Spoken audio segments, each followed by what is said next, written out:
time to cook it. It's not enough time to eat it.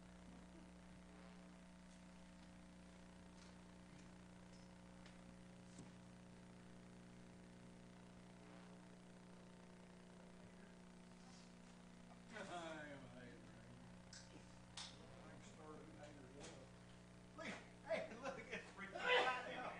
It's freaky right, look. I grinned back here, but I never said a word. Y'all coordinate. Y'all see sex like we're gonna freak everybody out. I got baseball or basketball practice at 8:30. Yep. No, Sarah's getting married Saturday. I can bring this shirt in. Did I do what? You're gonna get used to wearing those. Yeah. Hey, I gotta tell you something about a week ago. This guy But I did not hear from anybody. lives in our neighborhood. Well, one was to Joy and McGee. Speed bumps. And I finally have. I didn't hear from either one of them. I did not hear from either one of them. Until after this meeting. He says, well, hurry as fast as you can. Rick? On speed bumps, we got this guy James. He's got step handle speed bumps. I totally understand. Will you ride with me? Sure. Would you really? Absolutely. Don't be a kid. To go talk about speed. To go get more out. So yeah, exactly. Yeah, to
All right, we will call this agenda commission workshop January 29th, 2018 to order. The purpose of this workshop has one item on the agenda. It's a discussion of qualification criteria and other elements to be included in the economic development tax abatement ordinance. With that, we will turn it directly over to you, Mr. New. Thank you, Mr. Chair. Bryan, our Planning and Economic Development Director, is going to lead us through this workshop. It's really just a chance to get you guys back up to speed, get you educated on all the issues related to tax abatement, and get you thinking about things, and then we're going to solicit some feedback from you so that we can take the next steps. Thank you, Mr. Manager.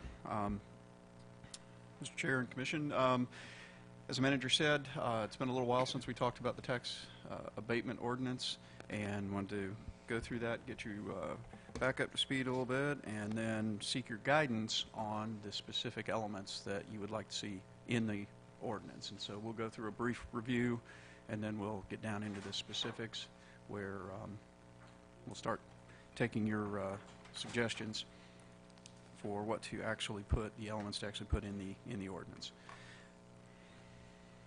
So, like I said, a brief review. What is it? Economic development tax property tax abatement. Basically, it's a program whereby which you can offer an economic development incentive to a new or expanding local business that's going to create new jobs, create new capital investment in your community, and you want to incentivize them to either stay in Newberry to do that or to locate to Newberry. Per Florida statute, we had to have a referendum put on the ballot, which we did, passed by a very high margin, 70%, I believe it was, back on April of 2017. Basically, the new or expanding company agrees to create new jobs. Typically, it's not a requirement, but typically you put a recommendation or a requirement that they have to pay a certain percentage over and above the average area wage. A lot of ordinances in the state requirement is a minimum of 115%. And then also the company pledges to make significant capital investments in the community, both through the purchase of or construction of a new facility, but also to their tangible assets, such as their equipment, which oftentimes considerably exceed the actual value of the real estate and facilities they construct. So basically how it works, again, is that they will pay their property taxes up front based on their assessed value from the property appraiser's office. They'll document how many jobs they've created at that point, the wages they pay, the capital investment they've made. Based on the criteria that they were provided for acceptance in the program, they would then get a rebate depending on how far along they were. If they complied to 100%, then they would obviously get all of the rebate that they'd been offered. If they're a certain percentage towards that, then they would get a reduced amount. And then the rebates can be negotiated for a period up to 10 years. Who can qualify? Basically, they have to be on a targeted industry list. There's some opportunity there. We'll talk about a little bit, whether we use the state targeted industry list or we develop our own. And they have to meet the qualification criteria established in the ordinance that we're talking about now. Each qualifying business has to be approved by a separate ordinance, which guarantees that each case is dealt with on a one-by-one basis. Just because a business qualifies does not mean that they're entitled to the rebate. Again, situations can change, and a business that qualified, or a previous business that was granted a rebate based on certain qualifications, doesn't guarantee that the next one coming along that looks very similar to that is also going to qualify. It's completely up to the commission to decide who gets and how much of a rebate. So tonight, the issues that we need to discuss and get guidance from the commission on is the different criteria for qualification and the terms of the tax abatement rebate. Again, per state law, these are the issues that have to be addressed in your qualifying criteria. Total number of new jobs to be created by the applicant, average wages, as we discussed, capital investments, type of business or operation, whether it's targeted industry, and the just a note, there's some language in here that thought that was me. There's some language in here that discusses Board of County Commissioners. These headings are all from the state statute, and it is not a requirement that the county commission be involved in any way with the decision on what goes into our ordinance or the approval of a business. This is just a reiteration of what's in the state statute. Absolutely. Absolutely. It's strictly up to the governing authority, the governing authority of the municipality, and so the county commission does not have to be. Very important. Yes, sir. So, other criteria, the state statute contemplates environmental impacts, local sourcing of supplies and materials from within the jurisdiction, and a fairly broad category that says any other economic development information or related characteristics that the commission wants to set. So it's fairly broad in that respect.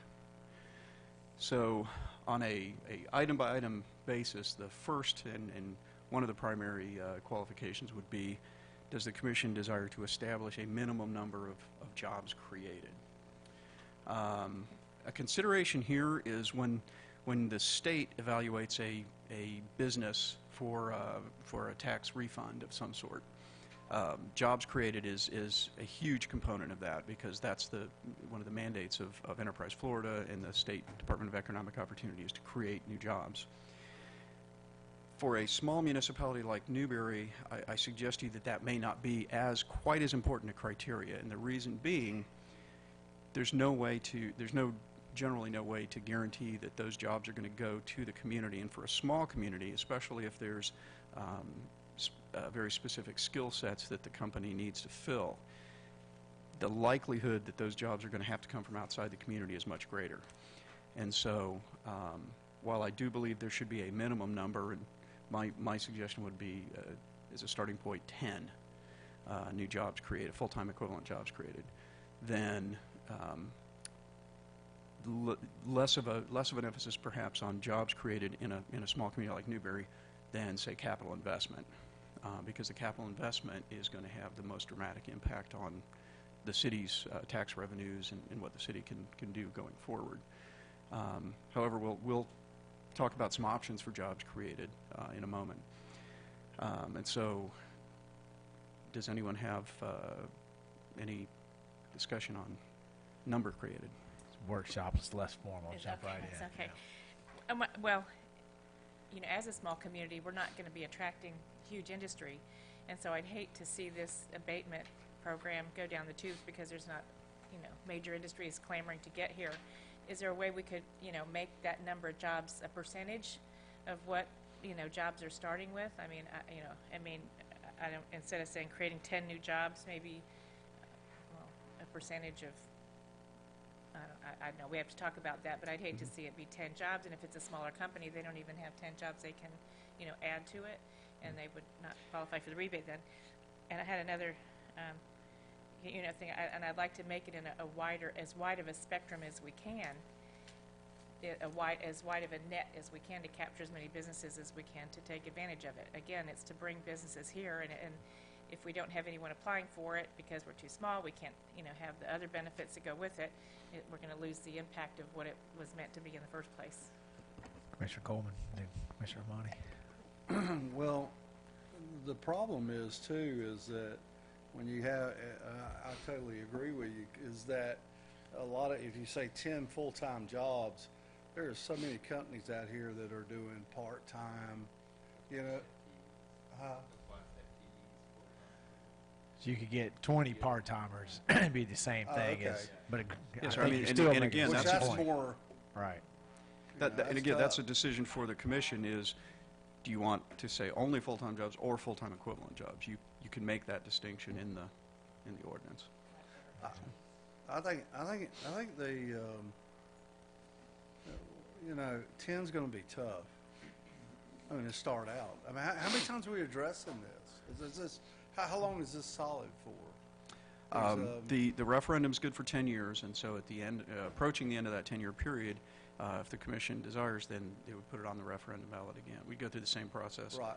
and renew it. Well, how solid is it through that 10 years? I mean, just because it's 10 jobs, is it a case by case? We can go back in and say, hey, you know, we really want this company here. They're going to start out small, blah, blah, blah.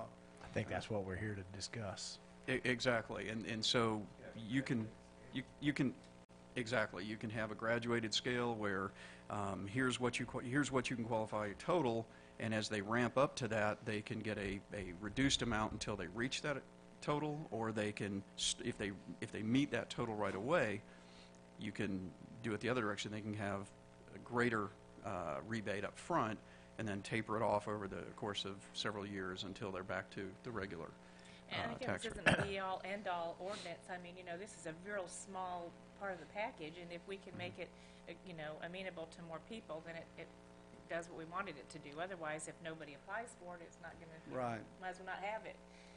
So, Commissioner True. Farnsworth? I would, I guess I'd place a little bit of a caveat, a suggestion on the jobs created. While I recommend a minimum number of 10, for companies that are coming in that are going to make a significant capital investment, you know, they may come in and put in $15-20 million worth of facilities and equipment. You know, the potential for a waiver of the jobs requirement, I think, would be appropriate. Again, because for a community like Newberry, the greatest impact is going to come from the capital investment, not necessarily the jobs created. the other Commissioner thing I Farnsworth. like about, oh, sorry. I'll keep jumping. Commissioner Farnsworth? This ordinance that High Springs has gotten here has been in effect since 2010. Has there been any significant, To my knowledge, there was one applicant, and they had already committed to the community of High Springs prior to their application, and so they actually didn't qualify, because that's the other thing. This is something that very clearly you need to use. It's supposed to be an inducement, not a reward necessarily for somebody who's already there. It's to bring in new business, new so in 7 employment years opportunities. it hasn't No, induced sir. anybody to participate? Is there a They reason don't- for that? High Springs doesn't seem to be promoting it very actively in terms of the economic development opportunities. It's there, but I don't think they're necessarily doing much in the way of promotion. I would agree with that, Commissioner Farnsworth. When you look at our economic development platform versus them, not to in any way disparage our sister city over there, but we seem to be much more aggressively approaching economic development than High Springs. I think High Springs is more than willing to allow things to happen, but we are actively seeking to make things happen. Do any of the other smaller communities have anything of this nature? No, sir. The only community in Alachua County right now that has the tax abatement ordinance is High Springs. Just clear from my understanding, if you have a minimum of, I don't know, let's say 5 full-time employees, that's going to be, are they all going to be the same? Is it all going to be for a 10-year period? They're going to have like 50% off, or? Again, that would fall under the individual ordinance. Each abatement has to be passed by an individual ordinance, and so you could build that into each individual ordinance for each company that applies. All of So you those options are on the table for us to discuss tonight. So, And something like bottom that line. could be left open to the individual negotiation when a company comes in. Yeah, that 5 could be the guideline with a potential waiver. You know, we could write into the ordinance that there's the option of a waiver for high capital investment or something like that. So you would leave yourself some leeway to negotiate those things. You know, I have no problem with it, but the thing is, I think that the company that brings in the larger amount of full-time employees should get the larger discount on their taxes. Commissioner Glanzer. I think I'm confused. Two things. When we voted for it, wasn't it? It was only on vacant land, and then okay, it's on any kind of land, and then they have to take that property and improve it. So it's not costing us dollars, so to speak. I mean, it's just they're gonna be paying more dollars as time goes on because they're improving it. They have to improve that property. Wasn't that part of the? The general concept is that they're going to create at least a certain minimum level of jobs, and they're going to pay at least a certain minimum level of wages relative to the average area wage, and that they're going to have at least a certain minimum level of capital investment, whether that's taking an existing facility and improving on it, whether it's just buying or leasing an existing facility, but then bringing in the taxable, tangible And assets. we pay the rest of their taxes each year? No, they just No. forego the taxes, so Okay. they don't have Okay, to that- pay right. for a So certain number of years. So we just forego It's the not getting their potential tax. revenue. But we wouldn't have the tax on the improved property and Right. jobs without it, so that was the whole idea. That's the Okay, idea. thanks. Yeah. So let's say that a company changes hands, let's say that the Gourmet Road it changes hands. Are they gonna be exempt from this kind of? The way that the individual contract and ordinance would be written for a specific company would allow, I'm assuming, would allow for the assignment to a new owner in the future, provided that they continue to meet the criteria that they originally qualified under. But not on the existing facility. Now, if they were to expand, they said, well, I've bought this and I want to add on 1,000 square foot, then this could kick in. Just for the new, Just for the new addition folks, though, right. not for the whole. Not for the whole. company. Yes, sir. And getting that level of detail, I didn't really plan to get into here, just because we can address that in the ordinance that establishes how they go about providing their due diligence and proving that if they're an existing facility and they're expanding, here's their taxable value in year X, and here's their anticipated or estimated taxable value in year Y after they've made the improvements. Mr. Manager? I just wanted to just offer a perspective, not to discourage the commission from doing anything it chooses with this, but generally these types of incentive programs are used to be the deal maker. If there's a company that's coming to town regardless, they just want to be here, they're going to do whatever, this isn't necessarily the tool. It's not just trying to give someone a discount. It's when we're one of 5 finalists to land XYZ Corporation, and they're looking at 3 or 5 other communities in the state of Florida where they will be, and they're going to bring X number of jobs and this much economic impact. This is the tip. This is the thing that kind of embellishes our offering to them and maybe seals the deal for Newberry versus any other community in the state of Florida. But if it's just any business that was normal business operation and decided, yeah, we're going to expand 1,000 square feet, they immediately, I don't know that they immediately get tax abatement rolled in there because, that's just part of normal business operations.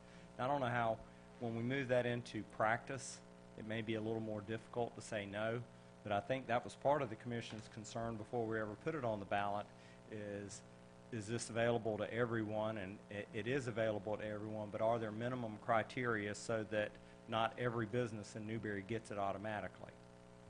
Commissioner Farnsworth and then Commissioner Coleman. No, Oh, you turned off. Commissioner Coleman. Well, so this is actually, it's based on the appraised value of the place, they get taxed on it, and we're gonna do, but does it cover TPP? I'm sorry, just so I know what you're talking about when you say Tangible TP. personal property Yes. taxes so it's gonna cover that too, Yes, sir.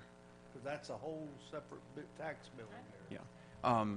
As an example, when you look at Progress Park, and I did a quick tabulation of the total real estate value, the appraised real estate value, it's about $35 million right now. But the equipment valuation, the tangible personal Right. property, is in the hundreds of millions of dollars. And so it would cover both.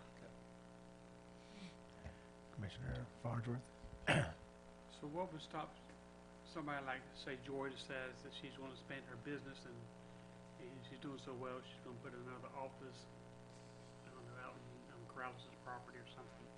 That's a good idea. Would she be able to take advantage of this opportunity, or? Yeah,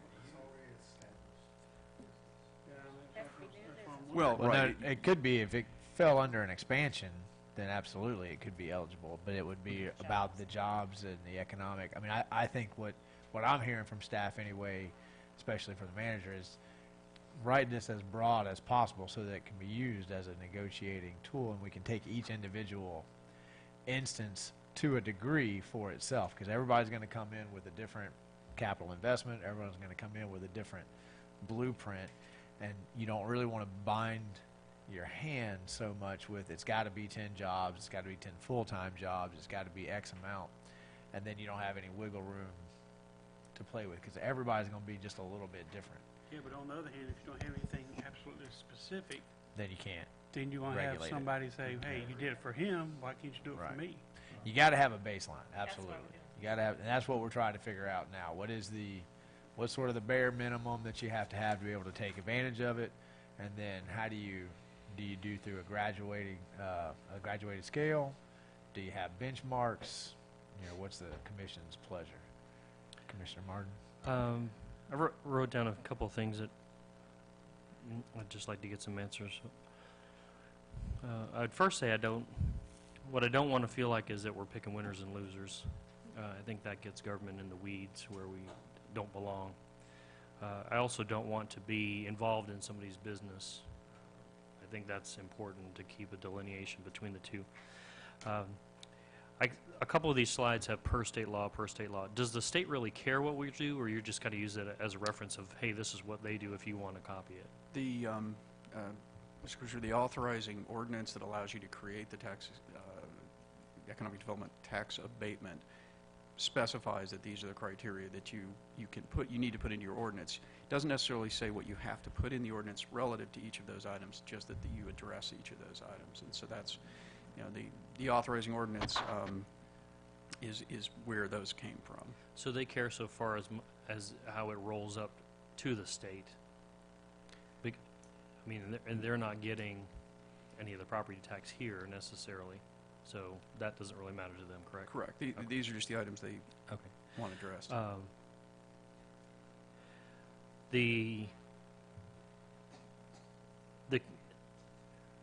If they're making a capital investment that increases their property tax value, I guess the amount of which that it matters to us is the percentage by which we are actually refunding them in the end.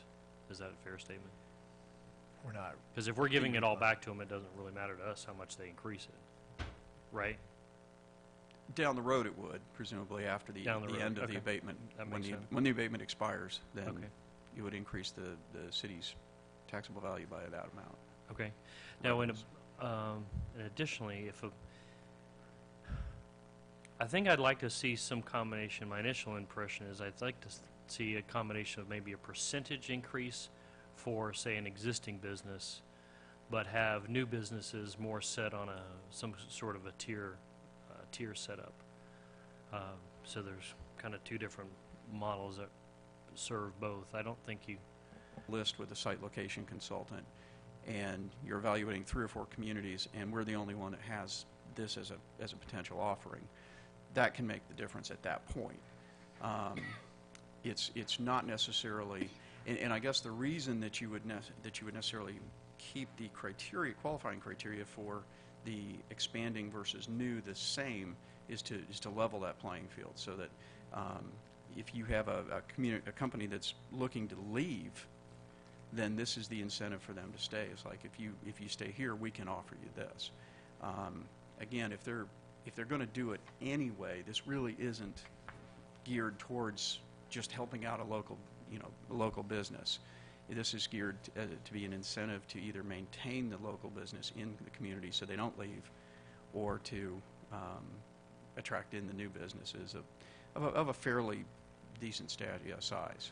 What do you see as the best way to hedge against the company leaving at the end of the abatement period? Unfortunately, manufacturing and other industries that would qualify for this, typically there's no way to stop them once they've satisfied the agreement that you've. Now, Okay? Only They're a priority for us to where, does the state require us to put them in one of these buckets? No.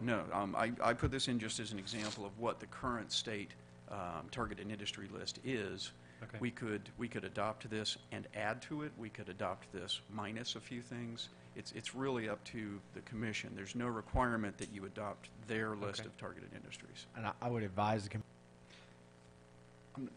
Mr. Commissioner, I'm not sure that. But the percentage is a lot higher with what they use in their model to, is mostly the income approach. So this is, I mean, where it's going to hinder anything tax-wise, actually all it's going to do is going to boost it.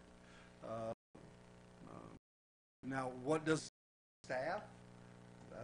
That's on Mike. I mean, I would love to know that we had to hire more people because we got water and sewage and blah, blah, blah going on. But I'm telling you, the tax side of it, I mean, it's nothing but a plus. So, Commissioner Marden, you still have the floor, and then Commissioner Farnsworth. Well,